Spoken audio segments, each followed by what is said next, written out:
Hello everyone, मैं मंजू लेचा लखनऊ से welcome करती हूँ अपने इस वीडियो में। कुछ लोगों का मानना है कि ईएफएच में सिर्फ फ्रूट्स डाइट को ही फॉलो करना होता है, तो मैं बता दूं ये हमारा जो फ्रूट डाइट है वो स्टेप 2 है। इससे पहले हमारा आता है स्टेप 1।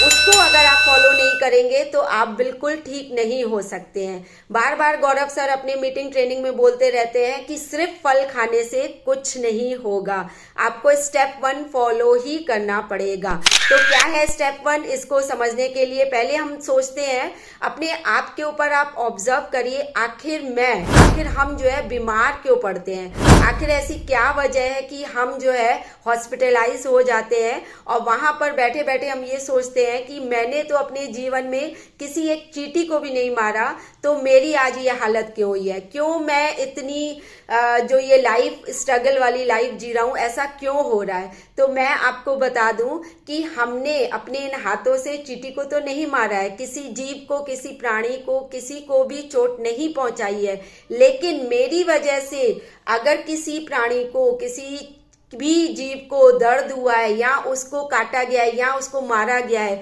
तो उसके लिए भी हम ही जिम्मेदार हैं, क्योंकि हमारी वजह से उस जीव को मारा गया है।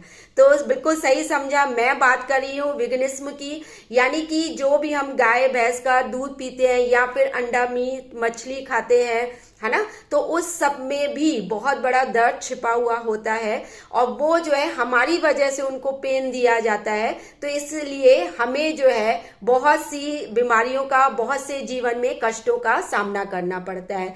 तो जो दूध पीना है वो एक मांस खाने के तुल्य के बराबर है। बिल्कुल, हाँ जी, सही समझा आपने।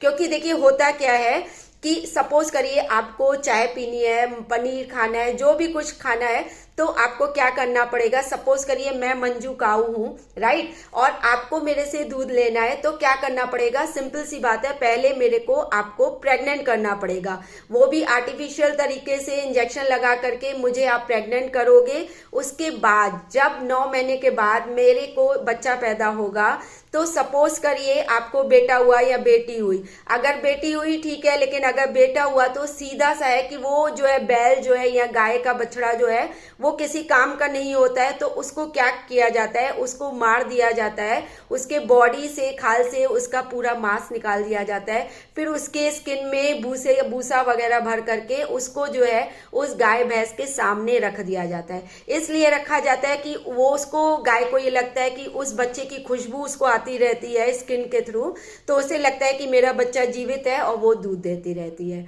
तो बताइए मेरे साथ, मंजू काऊ के साथ अगर ऐसा हो कि सामने जो है बच्चे को लटका के रख दिया जाए और उस समय जो है मेरे शरीर से जो दूध निकलेगा, तो कैसा निकलेगा आप मुझे बताओ। सिंपल सी बात है, आंसू बहेंगे। और आप सोचिए कि यहाँ तक ही नहीं सिर्फ, और आप सोचिए जब गाय या भैंस दूध देना बंद कर देती है, उसके बाद क्या किया जाता है, क्योंकि गाय भैंस को पालना फिर कठिन हो जाता है कि उससे दूध नहीं निकल रहा होता है, तो उस गाय भैंस को बेच दिया जाता है और फिर जो है उसका मांस जो है लोग जो है सेवन करते हैं। तो उस मांस को, जो हमारी वजह से गाय भैंसें इतनी बढ़ती जा रही हैं कि हम लोग जो है दूध पी रहे हैं, चाय पी रहे हैं और हम पनीर खा रहे हैं, दूध दही खा रहे हैं, जिसकी वजह से उन गाय भैंसों की ये दुर्दशा हो रही है, तो उसके लिए भी हम उतने ही जिम्मेदार हैं, दंडनीय हैं। तो ईश्वर जो है उसके लिए सभी प्राणी एक बराबर हैं। अगर हमारे को, मंजू काऊ को कष्ट है आपकी वजह से, तो मेरे अंदर से ये आवाज निकलेगी कि भगवान जो मेरे को कष्ट दिया उतना ही कष्ट सामने वाले को देना। हमारे साथ जीवन में जब कुछ भी होता है तो हम लोग तुरंत बोलते हैं भगवान उसने मेरे साथ ऐसा किया, आप उसको भी सेम यही दशा देना, यही उसको सिचुएशन देना। सिर्फ एक अगर कोई सामने वाला हमारे साथ गलत करता है और हम जो है गाय भैंसों के साथ जीवन भर, पैदा होने से लेके मृत्यु तक उसको 3 फीट की रस्सी से बांध दिया जाता है और जीवन भर उसी से बंधी होकर के मुझे मेरे गले में इस रूम में 3 फीट से बांध के रख दिया जाए, जीवन भर न खोला जाए न किया जाए, और इतनी जरा सी कंजेस्टेड जगह में सब गाय भैंसों को एक जगह ठूस दिया जाता है, तो मेरा जीवन कैसा होगा। मेरा खुद का दूध जो है मेरे बच्चे को नहीं पीने दिया जाएगा तो मेरी क्या दुर्दशा होगी बताइए। तो मेरे अंदर जो है वो जो दूध निकलेगा उसमें सिंपल सी बात है, उसमें आंसू होंगे। मेरे अंदर जो है भावना जो आएगी कि ये जो दूध है जो भी पिए, जो भी इंसान सेवन करे उसका भी सर्वनाश हो। हम सिर्फ ये सोच करके ही, जब हम इतना सिर्फ सोच रहे हैं कि मुझे 3 फीट की खूंटी से यहाँ से बांध दिया गया है तो हमें इतना दर्द हो रहा है, तो सोचिए वो दिन रात सिर्फ सोच कर ही हम बहुत ज्यादा कष्ट में महसूस कर रहे हैं। तो वो जिस गाय भैंस के साथ ये हो रहा है, दिन भर हो रहा है, हर पल हो रहा है, हर क्षण हो रहा है, तो हम क्यों नहीं समझ रहे हैं कि उसको इतना दर्द है। तो ईश्वर हमें उतना तो दर्द नहीं देता है जितना वो गाय भैंस सहती है, उससे हमें बिल्कुल जरा सा ही दर्द देता है। तो हमें इस चीज को समझना बहुत जरूरी है कि हम उन चीजों का परित्याग कर दें जिसकी वजह से ईश्वर के द्वारा बनाई हुई सृष्टि में किसी को कष्ट हो रहा है। तो चलिए आज से प्रण करते हैं कि हम न किसी गाय भैंस का दूध पिएंगे, न पनीर खाएंगे, न दही खाएंगे, न अंडा खाएंगे, न मीट मछली खाएंगे। तो बिल्कुल सही समझा आपने। स्टेप 1 यही है कि हमें सिर्फ फ्रूट डाइट फॉलो नहीं करनी, उसके साथ साथ हमें कोई भी कुछ लोग कहते हैं मैं तो इतनी सी चाय पीती हूँ, तो इतनी सी चाय में भी आप समझ लीजिए कि उस गाय के आंसू पी रहे हैं। राइट, इस चीज को मेरे से भी चाय की आदत नहीं छूट रही थी, लेकिन मैंने अपने लिए ये लाइन कोड कर ली थी, ये मंजू ये जो तेरी 2 घुट चाय है, ये 2 घुट जो है उस गाय भैंस के आंसू हैं। और जैसे ही मैं ये बोल करके चाय पीती थी तो धीरे धीरे धीरे धीरे, और आज की ये सिचुएशन है कि मैं बिल्कुल चाय की बिल्कुल एक सिप भी नहीं लेती हूँ और बिल्कुल वेगनिज्म को फॉलो करती हूँ। तो कहने का मतलब है कि आपको जो है सबसे पहले स्टेप 1 फॉलो करना पड़ेगा, देन आपको फ्रूट डाइट फॉलो करनी पड़ेगी। तो स्टेप 1 में नोट डाउन कर लीजिए, कुछ पॉइंट्स आपको फॉलो करने हैं। सबसे पहला जो पॉइंट है आपको करना है, डेली आपको जूम सेशन अटेंड करने ही करने हैं।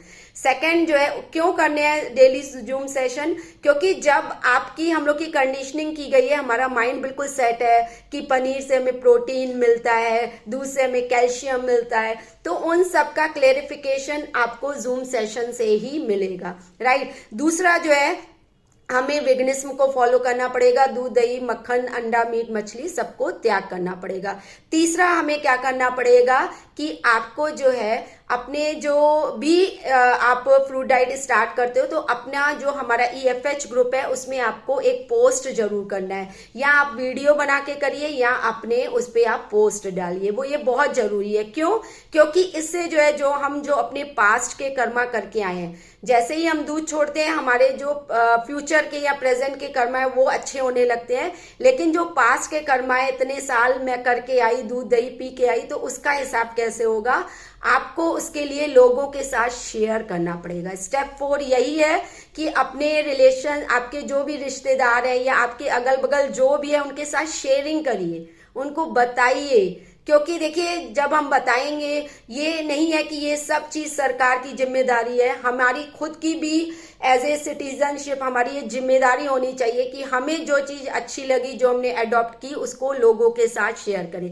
जैसे ये वीडियो आप देख रहे हैं तो मैं इस वीडियो के माध्यम से आप सभी को अवेयर कर रही हूँ, तो इस तरह से आप कोई भी अपना सकते हैं, है ना। वीडियो डालिए, पोस्ट डालिए, लोगों को अवेयर करिए, गेट टुगेदर करिए, 1-to-1 मीटअप करिए, आप कैसे भी करके इसको शेयर करिए, तो आपके जो पास के कर्मा है वो भी आपके मिनिमाइज हो जाएंगे, खत्म हो जाएंगे, और आप medicine free, disease free life जिएंगे। Thank you, love you all.